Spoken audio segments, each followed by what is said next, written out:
Welcome back to another episode of the Knowledge Bomb. My name is Nick Fowler. In this episode, we're going to talk about polarized training. Polarized training has a lot of advantages that I think are underutilized.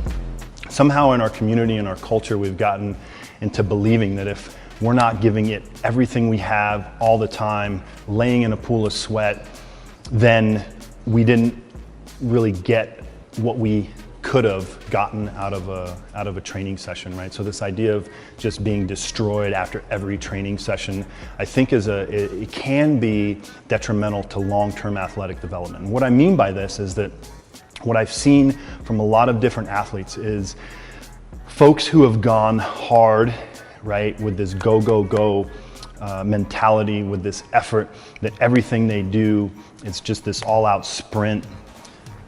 Over time, I've seen that neurologically, the athletes become very blunted. And what I mean by that is that where hard work used to be really, really hard work, now, because of the constant state of training in a fatigue state, the hard work becomes just kind of hard work.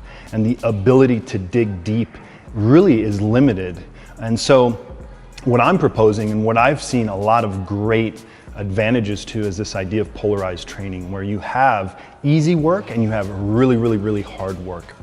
And it's only during times of peaking, maybe a taper leading up to a competition or in competition, or maybe in a prep phase, that those two come together to really create high output for longer durations. And I'm not saying that we shouldn't go there, but I would say take time to work on your power and take time to work on your endurance and the skills in between, about 80% of your training time. And then the rest, the 20%, have those two things come together in a competition type setting. And I think what you'll find is increased performance.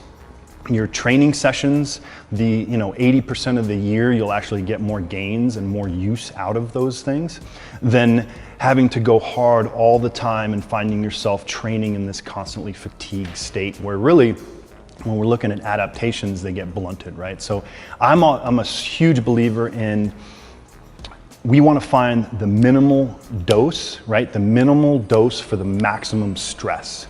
And anything beyond that is kind of a waste of time, right? And I think as athletes, we get into this idea that more is better. And I just don't think that that's the case all the time. So the question is, how do you go about implementing this idea of polarized training? And these are 5 simple things you can do.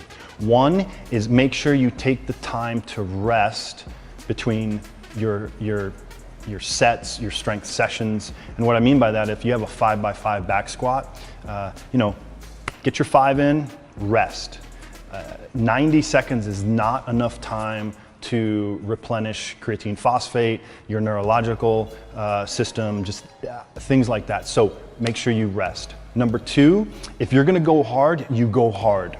3, implement Z1, active recovery, easy breathing work in your training. It's really easy to do. It's the boring stuff, right? The number 4, take time between AM and PM sessions. I recommend 4.5 hours. Really easy to do. There's a million reasons why 4.5 I feel is the magic number. And then 5, really rethink what you're doing and the benefits you're getting out of things. Is it for a physical benefit or is it an emotional pacifier?